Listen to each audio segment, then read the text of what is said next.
कोई इंसान एक पिंजरे में कैद है, हम्म। लेकिन उस पिंजरे में ना कोई लोहे की भारी सलाखें नहीं है, कोई ताला भी नहीं है, बिल्कुल। बल्कि वो पिंजरा मखमली गद्दों, अंतहीन मनोरंजन और हर पल मिलने वाली नई जानकारियों से बना है। मतलब वो इतना पारदर्शी है ना कि अंदर बैठे इंसान को लगता ही नहीं कि वो कैद है। उसे लगता है कि वो एकदम आजाद है। हाँ, उससे लगता है कि वो अपनी मर्जी का मालिक है, लेकिन असलियत में उसकी हर हरकत, उसका हर विचार किसी और के द्वारा कंट्रोल किया जा रहा है। एग्जैक्टली। और मैं मानती हूँ कि भौतिक दुनिया के पिंजरों से निकलना फिर भी आसान है, क्योंकि कम से कम वहाँ इंसान को ये तो पता होता है कि वो फंसा हुआ है। सही बात है। लेकिन ये जो मनोवैज्ञानिक पिंजरे हैं ना, जहाँ इंसान खुद अपनी मर्जी से कदम रखता है, वहाँ से बाहर निकलने का विचार भी जल्दी दिमाग में नहीं आता। बिल्कुल सही कहा। तो आज की हमारी इस गहरी चर्चा में हम ठीक इसी अदृश्य जाल की बात करने वाले हैं। हमारे पास कुछ बेहद प्रभावशाली नोट्स और लेख हैं जो फोकस, डिजिटल डिटॉक्स और सेल्फ मास्टरी पर आधारित हैं। हम्म। हमारा आज का मिशन सिर्फ ये कहना नहीं है कि फोन बुरा है। हाँ, वो तो बहुत घिसी-पिटी बात हो जाएगी। बिल्कुल। बल्कि आज हम इस बात की तह तक जाएंगे कि आखिर आधुनिक दुनिया का ये जो शोर है, ये हमारे दिमाग के साथ कर क्या रहा है। क्यों खामोशी आज के समय में शारीरिक दर्द की तरह महसूस होती है, सही बात है। और कैसे इस शोर को भेद कर खामोशी का चुनाव करना एक सुपर पावर बन सकता है। तो हम्म। चलिए इस बात की तह तक जाते हैं, क्योंकि जो नोट्स हमने पढ़े हैं वो बहुत चौंकाने वाले हैं। हाँ, और यहाँ जो सबसे दिलचस्प बात है ना, वो ये है कि दुनिया आज जिस शोर से भरी हुई है ना, वो महज कोई संयोग नहीं है। हम्म। ये तकनीकी विकास का कोई साइड इफेक्ट भी नहीं है। ये एक बहुत ही सोची समझी अरबों डॉलर की इंडस्ट्री है, जिसे अटेंशन इकोनॉमी कहते हैं। Attention economy. हम्म। इस अर्थव्यवस्था में जो प्रोडक्ट बेचा जा रहा है वो कोई सामान नहीं है। वो हमारा ध्यान है। बिल्कुल। हर नोटिफिकेशन, हर रील, हर ब्रेकिंग न्यूज सिर्फ जानकारी देने के लिए नहीं, बल्कि उस ध्यान पर पूरी तरह से कब्जा करने के लिए बनाई गई है। लेकिन एक मिनट, यहाँ मैं थोड़ा रुकना चाहूंगा। मतलब क्या हम तकनीक को कुछ ज्यादा ही विलेन नहीं बना रहे हैं? कैसे? देखिए, अटेंशन इकोनॉमी अपनी जगह है, एप्स हमें नोटिफिकेशन भेजते हैं, ये सच है। लेकिन इंसान का अपना भी तो कोई आत्मनियंत्रण होता है ना? हाँ, ऐसा लगता तो है। मतलब अगर कोई लगातार रील्स देख रहा है, तो वो उसकी अपनी पसंद है। हम खुद को इतने लाचार क्यों मान रहे हैं कि कोई भी ऐप हमारा ध्यान बस ऐसे ही हैक कर लेगा? ये तो उस कठपुतली के खेल जैसा हो गया, जहां हमें लगता है कि डोर हमारे हाथ में है, पर असल में हम स्क्रीन के इशारों पर नाच रहे हैं। ये बहुत ही वाजिब सवाल है, और ज्यादातर लोग इसी तर्क के साथ खुद को तसल्ली देते हैं कि कंट्रोल मेरे हाथ में है। बिल्कुल। लेकिन अगर हम व्यवहारिक मनोविज्ञान को देखें ना, तो कहानी कुछ और ही है। जब हम खुद की मर्जी की बात करते हैं, तो हम दिमाग के उस हिस्से की बात कर रहे होते हैं जो सोच समझकर फैसले लेता है, जिसे प्रीफ्रंटल कॉर्टेक्स कहते हैं। अच्छा। लेकिन ये जो एप्स है ना, ये इस तार्किक हिस्से को पूरी तरह से बाईपास कर देते हैं। ये सीधे हमारे दिमाग के उस आदिम हिस्से को निशाना बनाते हैं जो हजारों साल पहले हमारे पूर्वजों में विकसित हुआ था। आदिम हिस्सा मतलब सर्वाइवल या जिंदा रहने से जुड़ा कोई सिस्टम? एकदम सही। इसे समझने के लिए कॉन्सेप्ट है जिसे वेरिएबल रिवॉर्ड शेड्यूल कहा जाता है। ओके। यह ठीक उसी तरह काम करता है जिस पर कसीनो की स्लॉट मशीनें काम करती हैं। अगर किसी को पता हो कि हर बार फोन उठाने पर एक ही चीज में मिलेगी, तो वो बोर हो जाएगा, है ना? हाँ, फिर तो कोई बार बार फोन नहीं देखेगा। बिल्कुल। लेकिन तकनीक बनाने वालों ने इसे अनिश्चित बना दिया है।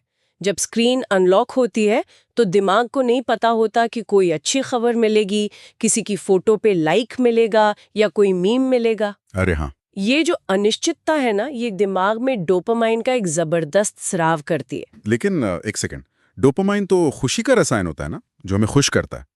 नहीं, और यही सबसे बड़ी गलतफहमी है। डोपामाइन खुशी का नहीं, बल्कि इच्छा या खोज का रसायन है। अच्छा। हाँ, ये हमें कुछ नया ढूंढने के लिए प्रेरित करता है। जब कोई नोटिफिकेशन की आवाज आती है ना, तो ये डोपामाइन दिमाग से कहता है, जाकर देखो, शायद कुछ बहुत जरूरी हो। ओहो, मतलब हम खुशी के लिए नहीं, बस एक उत्सुकता के लिए भाग रहे हैं। बिल्कुल। और चूंकि ये सब अवचेतन स्तर पर होता है, इंसान को लगता है कि वो अपनी मर्जी से फोन इस्तेमाल कर रहा है। लेकिन सच्चाई वही है जो उन नोट्स में बहुत गहराई से लिखी है, कि इंसान फोन का इस्तेमाल नहीं कर रहा है, बल्कि फोन इंसान के दिमाग के रिवॉर्ड सिस्टम का इस्तेमाल कर रहा है। यार ये तो बहुत ही डरावनी तस्वीर है ना? ये तो उस विचार को पूरी तरह से पलट देता है कि हम उपभोक्ता हैं। असल में हमारी सोचने की क्षमता, हमारा फोकस, ये सब कच्चा माल है जिसे मशीनों में डाला जा रहा है। हाँ, और ये सब इतनी धीमी गति से होता है कि किसी को इसका एहसास तक नहीं होता। बिल्कुल, क्योंकि दिमाग को कभी रुकने ही नहीं दिया जाता। उसे हमेशा कुछ ना कुछ देखने को मिलता है, कुछ ना कुछ सुनने को मिलता है, ताकि इंसान कभी खुद से संवाद ना कर सके, अपनी खुद की आवाज ना सुन सके। और यही वजह है कि आज के दौर में फोकस और एकाग्रता जैसी चीजें इतनी तेजी से खत्म हो रही हैं। तो अब यहाँ से ना बात बहुत ही दिलचस्प हो जाती है।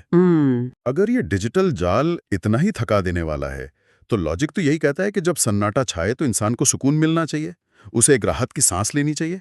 बिल्कुल, ऐसा ही होना चाहिए। लेकिन असल जिंदगी में तो इसका एकदम उल्टा होता है। जो फोन दूर रखा जाता है तो शुरुआत में लगता है जैसे कुछ मिसिंग है। एक अजीब सी बेचैनी घेर लेती है। हाथ बार बार खाली जेब की तरफ जाने लगते हैं। खामोशी इतनी डरावनी क्यों लगने लगती है? इससे एक बहुत ही महत्वपूर्ण सवाल खड़ा होता है। क्या हम असल में अपने ही विचारों से डरने लगे हैं? शायद हाँ। देखिए, हमारा दिमाग अब उस खामोशी के लिए वायर्ड ही नहीं रहा। जब हम लगातार शोर में होते हैं तो हमारा दिमाग रिएक्टिव नेटवर्क में काम कर रहा होता है। ये एक ऐसा मोड है जहां दिमाग बाहर से आने वाली हर नई चीज पर तुरंत प्रतिक्रिया देने के लिए तैयार रहता है। ओके। विकासवादी दृष्टिकोण से सोचिए, जंगल में अगर कोई अचानक सरसराहट हो तो तुरंत अलर्ट होना जरूरी था ना? हाँ, वरना जान को खतरा हो सकता था। एग्जैक्टली। आज वही सरसराहट मोबाइल का नोटिफिकेशन बन गई है। अरे वाह, ये तो ऐसा हुआ जैसे किसी बहुत तेज संगीत वाले कमरे से अचानक किसी एकदम शांत और अंधेरे कमरे में आ जाना। बहुत बढ़िया उदाहरण है। शुरुआत में कानों में अजीब सी सीटी बजती है और कुछ दिखाई नहीं देता। ऐसा लगता है जैसे कुछ बहुत जरूरी चीज छीन ली गई हो और इंसान तुरंत वापस उसी शोर वाले कमरे की तरफ भागना चाहता है। ये उपमा पूरी स्थिति को बहुत अच्छे से समझाती है। वो जो कानों में सीटी बजने का एहसास है ना, मनोवैज्ञानिक स्तर पर वही बेचैनी है। इसे हम एक तरह का विड्रॉल कह सकते हैं। विड्रॉल, जैसे किसी नशे को छोड़ने पर होता है। बिल्कुल, जिस तरह शरीर को किसी बाहरी रसायन की आदत पड़ जाने पर उसे छोड़ने पर घबराहट होती है, ठीक उसी तरह दिमाग को इस डिजिटल शोर की आदत पड़ चुकी है। जब वो शोर बंद होता है तो दिमाग घबरा जाता है।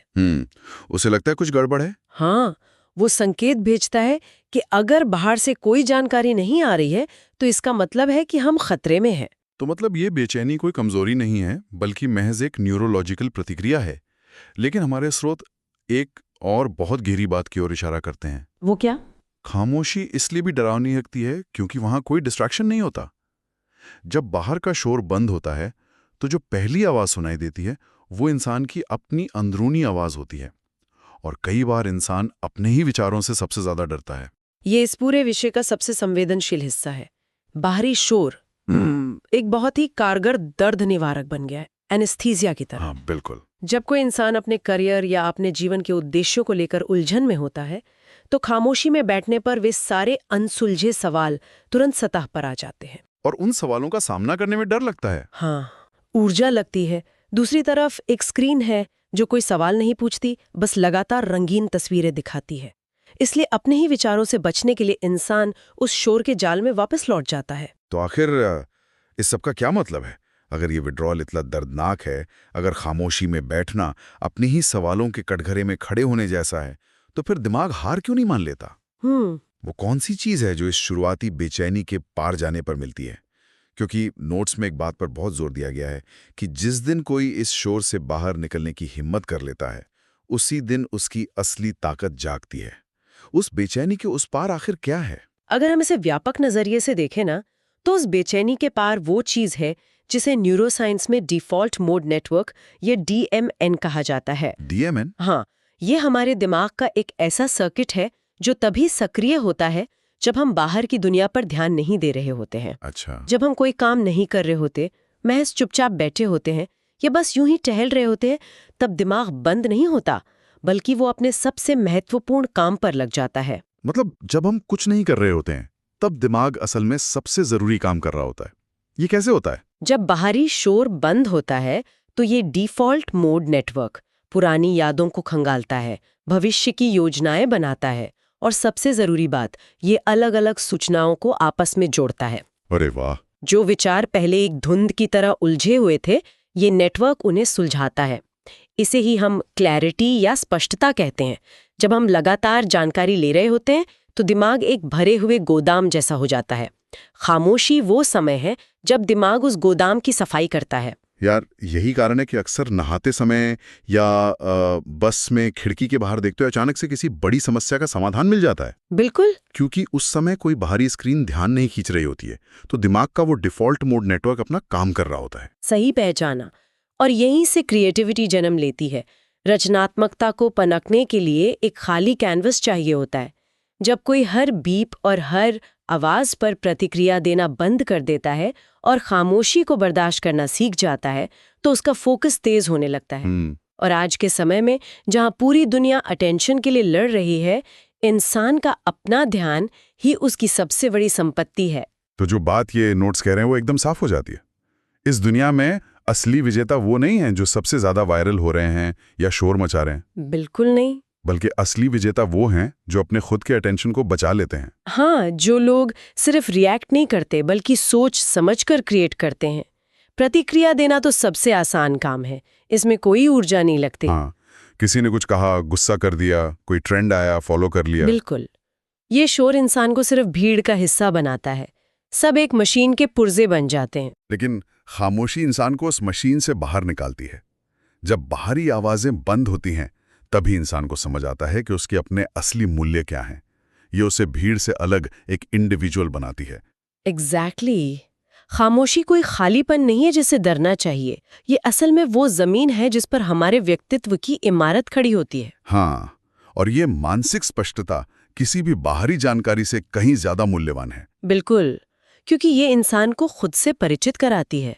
तो अब इस पूरी चर्चा को समेटते हुए हम उस कॉल टू एक्शन की बात करते हैं जो हमारे स्रोतों में दिया गया है। वो छोटा सा फैसला। हाँ, हर दिन कुछ समय, हो सकता है शुरुआत में सिर्फ 10 मिनट, बिना फोन के, बिना किसी आवाज के, बस खामोशी में बैठना। और जैसा कि हमने समझा है, ये शुरुआत में आसान नहीं होगा। वो बेचैनी वापस आएगी, दिमाग कहेगा कि फोन चेक कर लो। हाँ, लगेगा कि कुछ जरूरी छूट रहा है। लेकिन असली परीक्षा उसी पल में है। उस बेचैनी को महसूस करना है, पर उस पर प्रतिक्रिया नहीं देनी है। उस तूफान को गुजर जाने देना है। और जब वो तूफान शांत होगा, तब धीरे धीरे उस आवाज को सुना जा सकेगा जो हमेशा से भीतर मौजूद थी। वो असली स्वर, वो असली दिशा जो कहीं इस शोर में दब गई थी। बिल्कुल। ये एक तरह का आंतरिक जागरण है। ये साबित करता है कि खामोशी कोई कमजोरी नहीं है, बल्कि ये सबसे बड़ी सुपर पावर है। एकदम से। इस पूरी यात्रा ने ना खामोशी को देखने का नजरिया ही बदल दिया है। लेकिन इसे खत्म करने से पहले एक विचार है जो मेरे दिमाग में बार बार आ रहा है। बताइए। देखिए, दुनिया हमेशा सिखाती है कि खाली समय को किसी न किसी नई जानकारी या मनोरंजन से भर देना चाहिए। खाली बैठना एक तरह का अपराध मान लिया गया है। हाँ, सही बात है। लेकिन क्या होगा अगर एक खालीपन और खामोशी महज आवाज की गैर मौजूदगी ना होकर अपने आप में एक पूरी भाषा हो? एक भाषा। ये नजरिया बहुत ही दिलचस्प है। मतलब खामोशी सिर्फ शोर की कमी नहीं है, बल्कि उसकी अपनी एक सक्रिय उपस्थिति है। एक ऐसी फ्रीक्वेंसी जिसे सुनना शायद हम पूरी तरह से भूल चुके हैं। हम हमेशा सोचते हैं कि कुछ इनपुट चाहिए, लेकिन शायद वो खामोशी खुद ही एक इनपुट है। बहुत गहरी बात है ये। तो अगली बार जब आसपास बिल्कुल सन्नाटा होना, कोई स्क्रीन न चमक रही हो, तो सन्नाटे को तुरंत किसी पॉडकास्ट या गाने से मिटाने की जल्दबाजी करने के बजाय ये देखने की कोशिश की जा सकती है कि वो सन्नाटा आखिर क्या कहने की कोशिश कर रहा है। और बहुत मुमकिन है कि उस सन्नाटे में जो सुनाई दे, वो किसी भी बाहरी जानकारी से कहीं ज्यादा जरूरी सच्चाई हो। बिल्कुल। शायद उस अदृश्य जाल के बाहर असली आजादी की आवाज उसी सन्नाटे में गूंज रही हो। बस उसे सुनने के लिए थोड़ी हिम्मत और थोड़े से ठहराव की जरूरत है। तो आज की इस गहरी चर्चा में बस इतना ही। खामोशी की इस नई भाषा को समझने की कोशिश करते रहिए।